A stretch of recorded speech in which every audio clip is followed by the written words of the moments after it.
Okay, so I'm here with Mike Connell, Tampa Bay Rowdies legend. I've seen your name up on the stadium, and I was there just 2 weeks ago, Mike.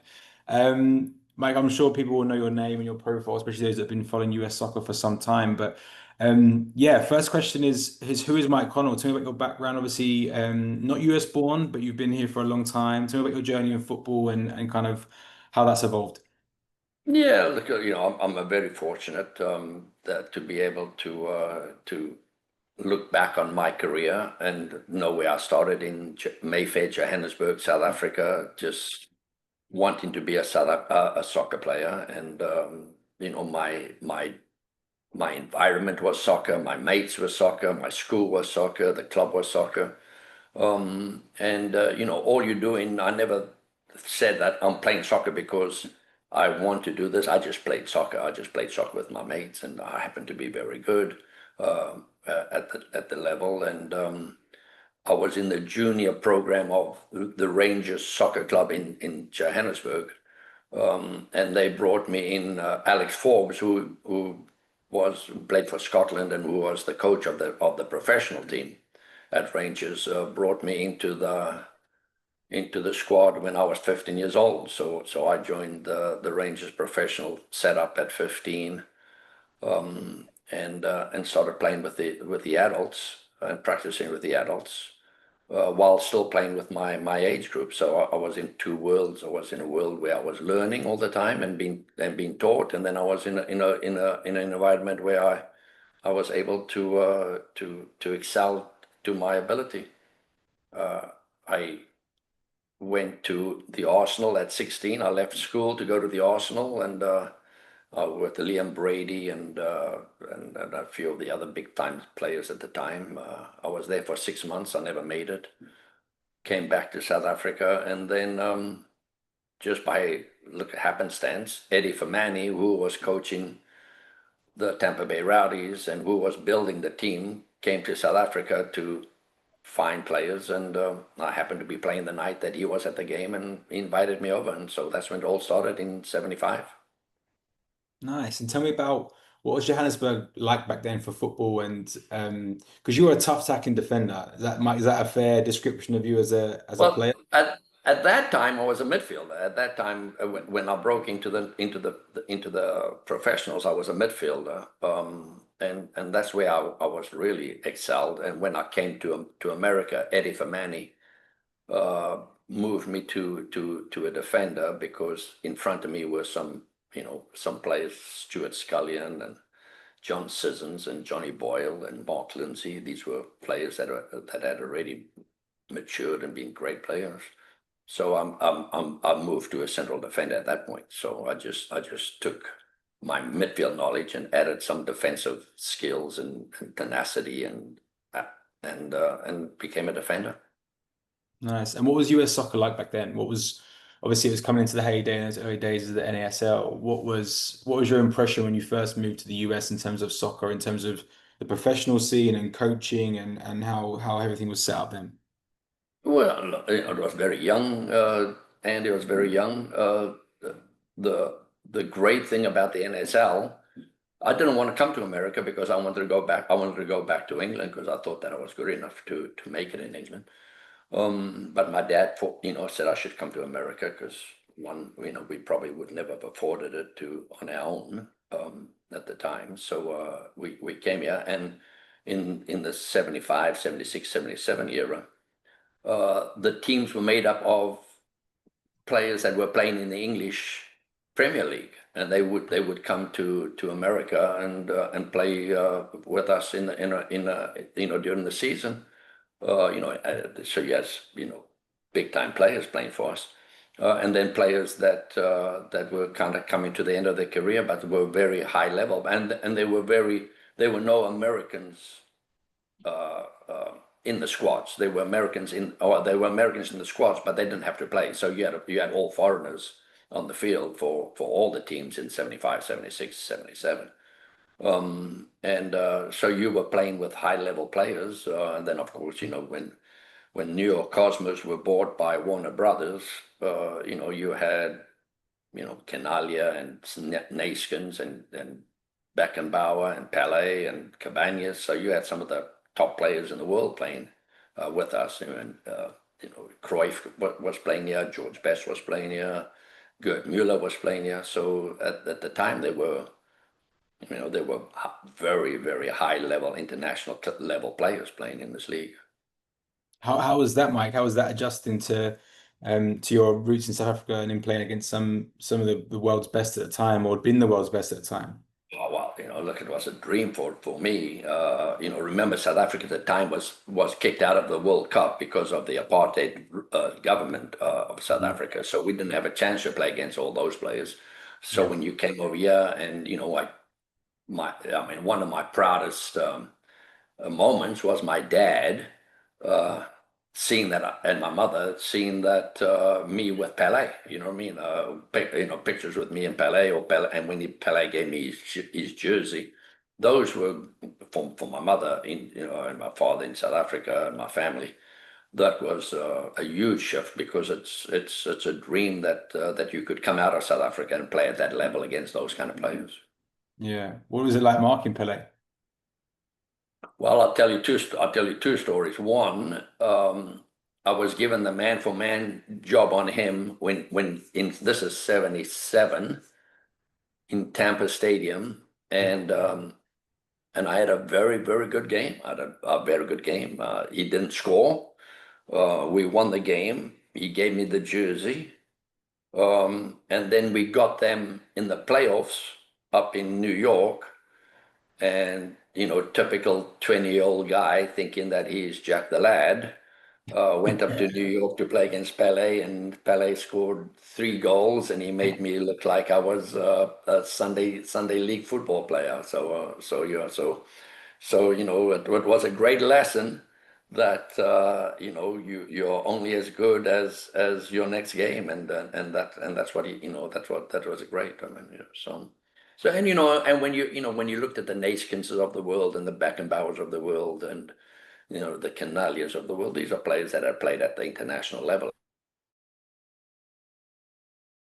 You were always in awe, and the opportunity to learn was always there. You were never satisfied or you could never be complacent because the game could turn on a dime.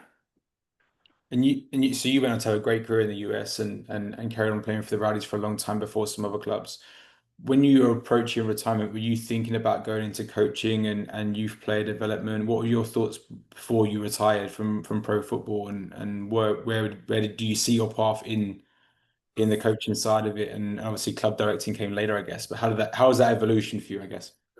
Look, you look back with regrets, and I do regret. Look, when the league folded in '84, I always had ambition to be a coach. I always had ambition to coach, and I think that, well, I know that had the NASL kept going, that I would have got into the coaching environment. But the league had folded. There was no other big time leagues around. I tried to get into the university system to coach in the university system, but with no college degree, that was out. Because I think that I'm a good coach, a good teacher of the game. That's a regret that I didn't keep in the coaching world. And then the opportunity to coach at the youth level, what was available in '85, and that's when I jumped into teaching the kids. It's there's a big uh, uh, void in American soccer players in the understanding of the game. I mean, technically they good, physically they good, but that understanding, that nuance of X's and O's is time, and it takes a lot of time. And one of the things that Americans need to understand more is that you know understanding the game cannot take place at 2 practices a week. You got to study. You got to be part of the environment. You got to feel the game in order to see the game. Past the physical side of it. And I think I was very good at that. I mean, certainly I took two youth clubs as the teaching professional at Countryside. We went to the national championship finals at under 16, and that under 17, my Temple Terrace team won national. So and we won nationals because we were better thinkers of the game. And we mentioned spoken about it's a fair bit off camera as well. Obviously, US soccer's come a significantly long way since maybe I guess when you first started the coaching days back then. What have you seen the biggest improvements and perhaps the biggest challenges in that time? And obviously, we're talking about a fair amount of time today, Mike, but what would you say have been the biggest improvement? Let's just start there. Let's say what's improved most about US soccer? Has it been investment? Has it been just the level of coaching? Has it been the education? What's been the key factors here? Well, the facilities one, right? Facilities has become is very big in this country. So that has always been an advantage to the Americans. I'm one of the guys that believes that there are too many players playing soccer in this country. In the sense that it becomes just something that they do. They just, mom wants them to do something, so they jump into soccer. But there's no real depth to it, and I will know because I've experienced it. The depth of playing, the reason for players playing the game was greater in this area in the 80s than it is today. There was a lot of pride. A lot of the community, they were all community teams, so there was a lot of pride in the community. They went to the same schools, they came from the same neighborhoods, and there was a true need to become a better player because you were playing against rivals. Every weekend was a rival. So that drove players to become better players. And over the years, I just think that, and it's not the players' fault, it's all the parents' fault. It's just the landscape.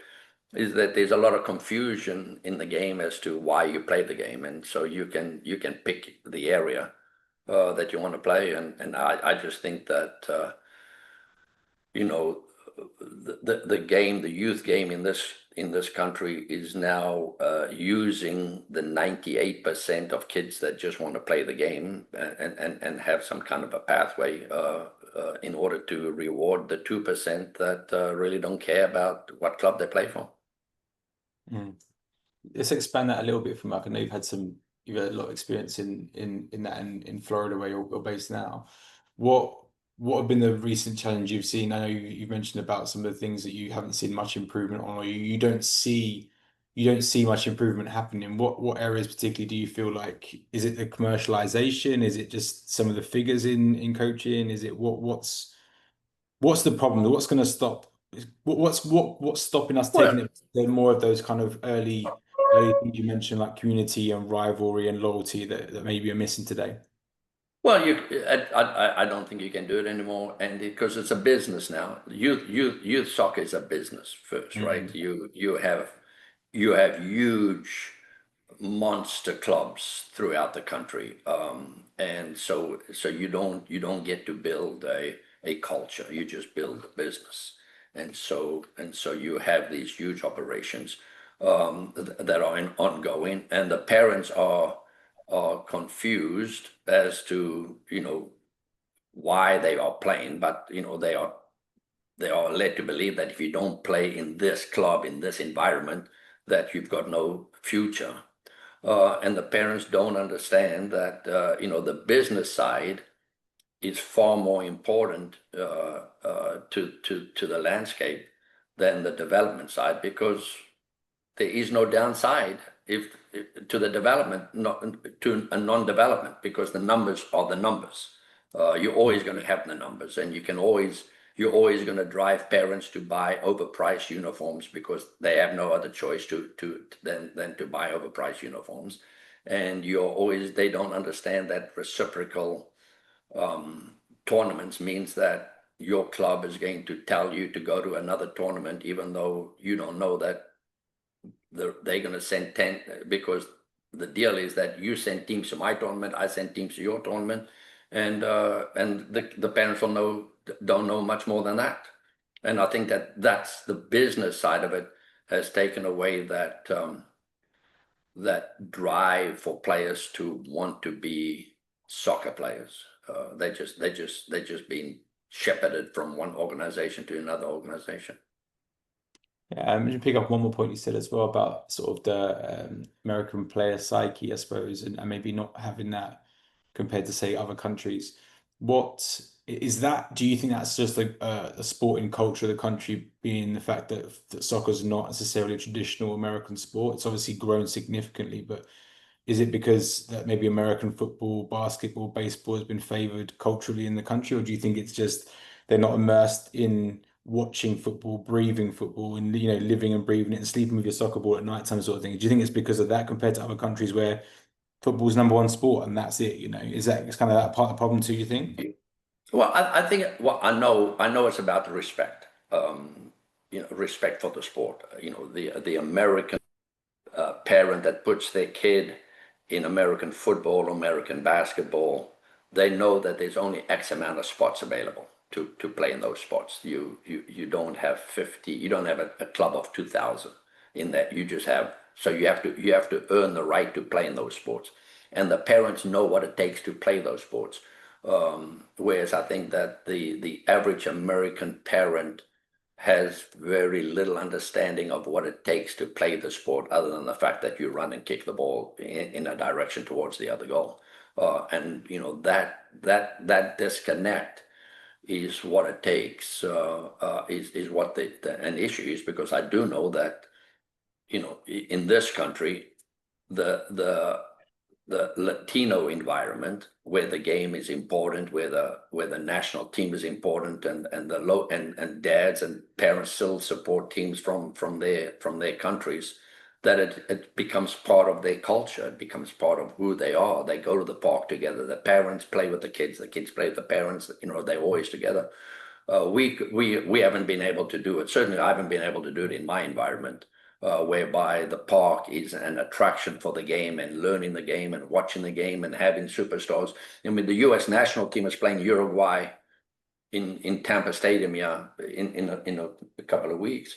Sooner than that, on the 18th of November, and I doubt many American players even know it or enthused to go. Mm. Yeah, it's interesting. You mentioned about the playing twice a week as well, and that not being enough.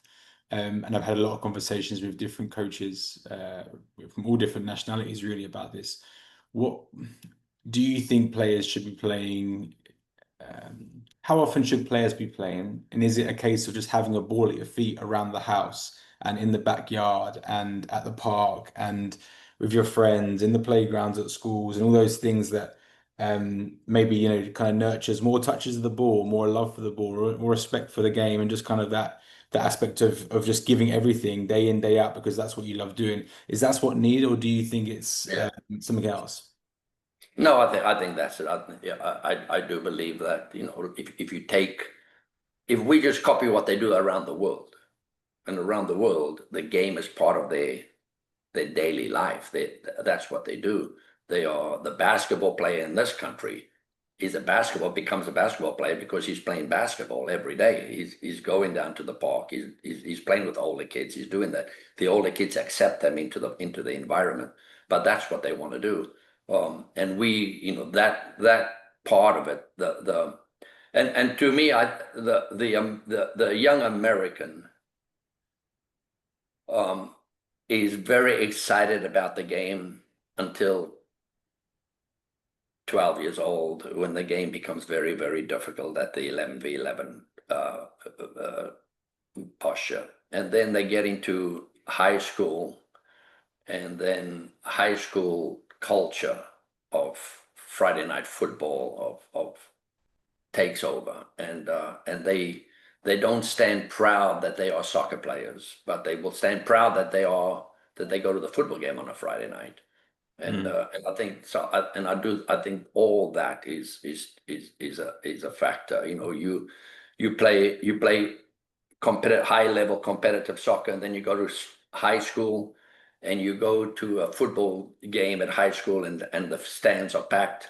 And then you go to your soccer game at high school, and it's your parents and the parents from the other team that's in the stands. And so, there's enough reason not to take the game serious because it's all around you. Your peers are not giving you the yayas that you need. So that culture is Pochettino, the national team coach, brought it to the attention here recently, where he said, building the culture of why you play for the national team is far more important than the results, because the culture will carry the results. But you have to have a culture of one. In fact, in that article, they were talking about that the previous coach, Berhalter, used to call the national team players every week to find out how they're doing, whereas Pochettino and his staff don't do that. But it goes back to the environment that these players grew up in that from the time that they were young, they were made to feel that they were special, that they were better than someone else, that they were recruited, that somebody said that you're better than that player. And so it's a mindset for them, whereas, the environment where the game is truly played is just that the game is the most important thing. And trying to be a good soccer player is good. Morocco beat Argentina in the under-20 World Cup. Now, understand that statement. Morocco, a little country out of Africa, beats Argentina. And that Moroccan players, even though they're not playing actually in Morocco, but they followed a dream. They got somewhere. They're playing in little clubs in Europe, just trying to make it. But again, it's the purpose of why you play the game. And when you look at the amount of money that is made available in U.S. soccer, youth development. I mean, just in the Tampa Bay area, every year it's $25 million in registration fees, just in the Tampa Bay area. And we can't show a national team player. We cannot show, there's nothing to show, and the entire Moroccan, would not, I mean, one club in this country would probably have a far bigger budget than the entire Morocco youth development program. So do you see it changing, Mike? No. The money is too big, Andy. The money is too big. There's too many losers in order to change it. The big clubs have to change. They have to move away from the business side to the development side. Directors or executive directors getting $250,000 to run a club in America is absurd and doesn't make any sense when you're not developing players. You mentioned it being about being a business and obviously capitalist culture in the US.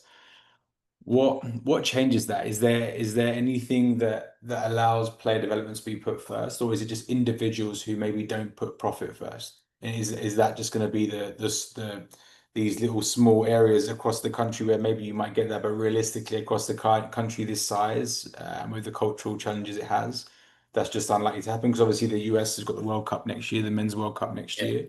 And people are speaking about the legacy from that, and obviously the comparisons to the 94 World Cup and the impact that was left after that. What do you see as a legacy from that tournament, and what hope is there, I suppose? Or are we just talking about the fact that there's so much money coming into the sport that maybe that's the only hope, that it just elevates coaching and education and better quality of play from that? Or do you seriously think it's as bleak as maybe it sounds when you talk about it? Well, no, look, I think, look, U.S. soccer, in the end, U.S. soccer is responsible, right? U.S. soccer, it should have in place a system that has the tiers of development, of player development in place, and leagues in place, that we are not competing. Talent is not being spread between multiple leagues.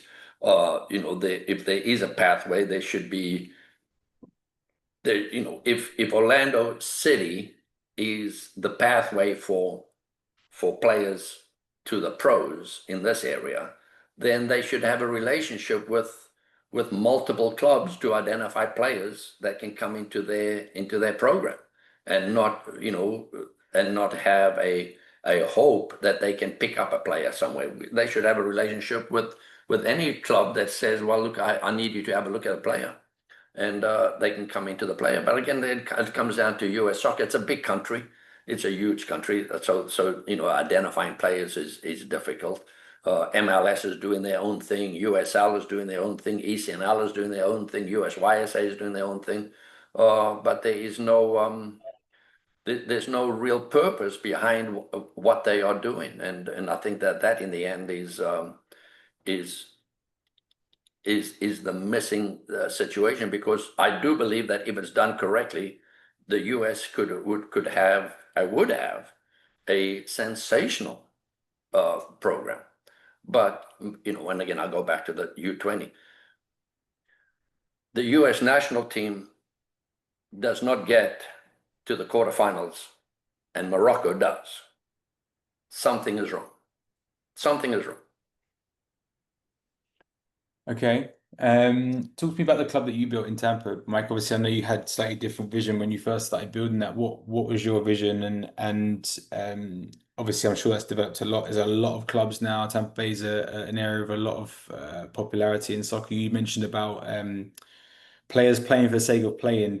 What makes what makes a player succeed in your particular club, and how much of a challenge is that for you guys ongoing to make sure you're not just following the mold of what other larger clubs are doing, Yes. which is kind of a conveyor belt, maybe, if that makes sense. Yeah, look. We have a culture. That our club is a culture. We are proud of the Rangers. We are proud of the badge. We are proud of the uniform. We respect one another in the club. But we lose because the bigger clubs with the so-called bigger leagues attract our players, even though our players are not going to play in their top teams. They are led to believe that they're going to be playing in the top league, so they leave and they go there, which affects us. But it doesn't change our culture. It doesn't change. We will be a Bournemouth and we will be a Morocco, and we are happy to be a Morocco and a Bournemouth, and just plug away and teach and believe, and hopefully have enough players that understand that playing with their mates and playing with the players who are like-minded, and parents that are proud of what their kids are doing, is a memory that they will carry on, that will carry with them for a lifetime. It is our part of our culture here, that we want every one of our kids that plays with us and wears our jerseys to be able to look back at their experience playing for Rangers when they are 30 and 40, and realize that it was a great part of their lives, for all the things that we stand for, pride, community, culture, honesty. It's not easy. It's very difficult, because it is about, we are surrounded by three mammoth clubs. But I on any given day, my top teams will be able to compete with their top teams. We may lose, but we'll compete. Mm. And what would you say to parents who maybe aren't so in the loop with what goes on in the youth soccer world?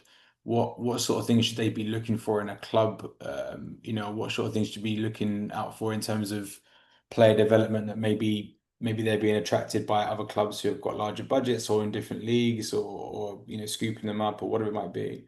What would you say? What would you say as a piece of advice to parents, I suppose, in that position, that are thinking about what's the next step for my child, I suppose? Well, they just got to ask the questions, Andy. They got to ask the questions. It's one thing for, look, I know that there are clubs that are around us who, when they go to tryouts, their coaches are told to take everybody. We will find a place for their players. Well, if you've gone there and they've told you that you're playing ECNL or ECNLR or this, that, you got to ask, because if it's not guaranteed, then why go there? Then why leave? And then it's and I know, look, I don't want to blame the parents. It's a very confusing environment that they find themselves in. But they don't ask the questions about why do we have to go to this tournament? Why do we have to buy this uniform package? Why do we have to pay the referee? The team fees. Why do we have to do that?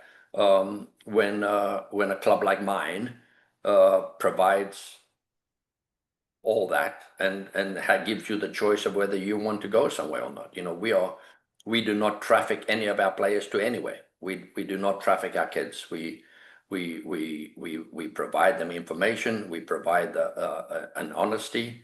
And if they want to go to a tournament, they go to a tournament. If they don't want to go to a tournament, we are not going to tell them that they have to go to a tournament because some other club is going to send us teams to fill our tournament. That we are not in that world. Okay, cool. So just kind of looking at a couple of future questions, and I alluded to one of them already, but if you had to guess where the game would be in 10 years' time in the US, where do you see it going? Where's the most likely path, and where are the opportunities, and where do you think the challenges will still lie in 10 years? Well, I think it's MLS. I think everything is going to go MLS. I think that MLS is going to have their own pathway, have their own academies that are going to be linked to some clubs. But it's going to be just in those areas, right? What the rest of the country does, we don't know. But it's always frustrating and interesting when you look at the rest of the world in how the game is managed around the world, and then you look at the USA and US soccer seems to have very little control over how the game is run below them. You know what I mean? That leagues become bigger than US soccer, and they hold their position and they keep their position. So they don't have to, adhere to any of US soccer deal, because in the end, US soccer has very little leverage because they are collecting the registration fees from every kid that plays soccer in America. So it's hard to say, well, you can't do that when they are saying, well, we've got 50,000, 60,000 kids under our registration link. What are you going to do about it? You know what I mean? So, but again, I think there has to be a revamp of the system and have some kind of control over how the game is viewed by the general public. You cannot, and I've never understood this. You cannot say that there are two first divisions in the women's league. You can't say, well, no, they're equal. In what world do they say that there are two Division I teams? You can't do it, right? Or you wouldn't do it. Or you can have these national leagues that, there are so many now. As opposed to when I first came here, there are so many men's national leagues now, that you wonder at how they are not connected, but they don't have to be connected because each league is on into their own.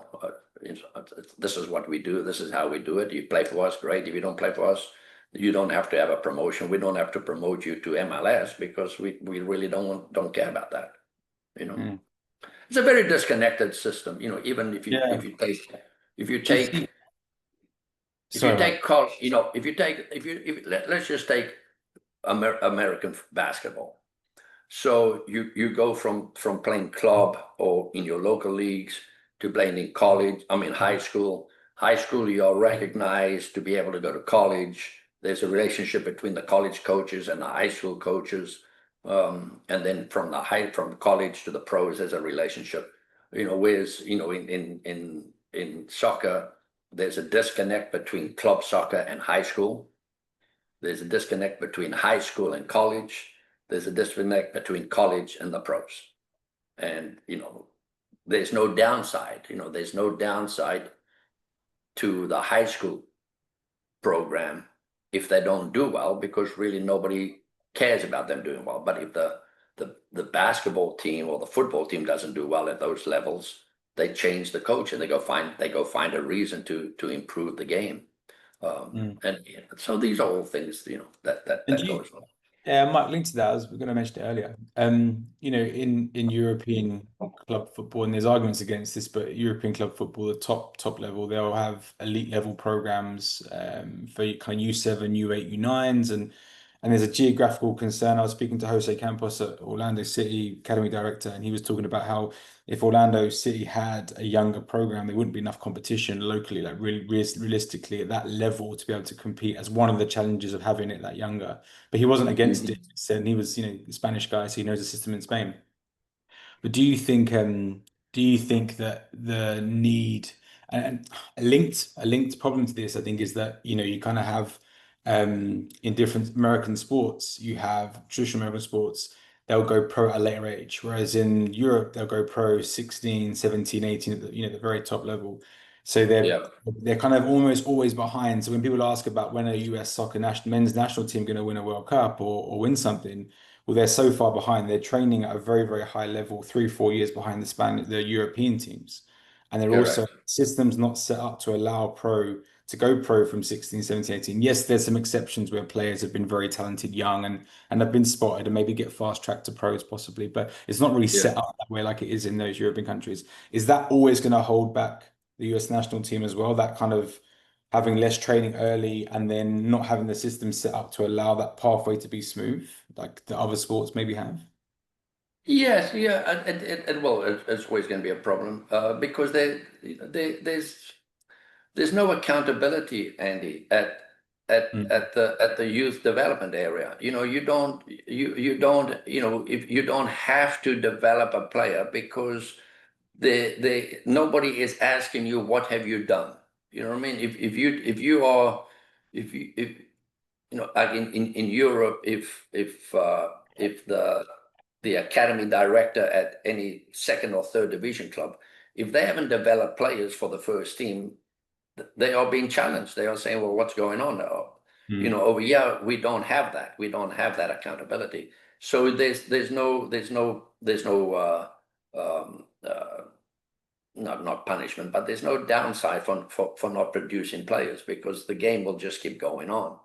But and I'm a now I'm a big believer that we got to look at the American sports and see how they are doing things and try to find a similar pathway. So for because if Orlando says, well, if we do that too young, which is as shown in Miami, Inter Miami's youth teams are far better than any program down there.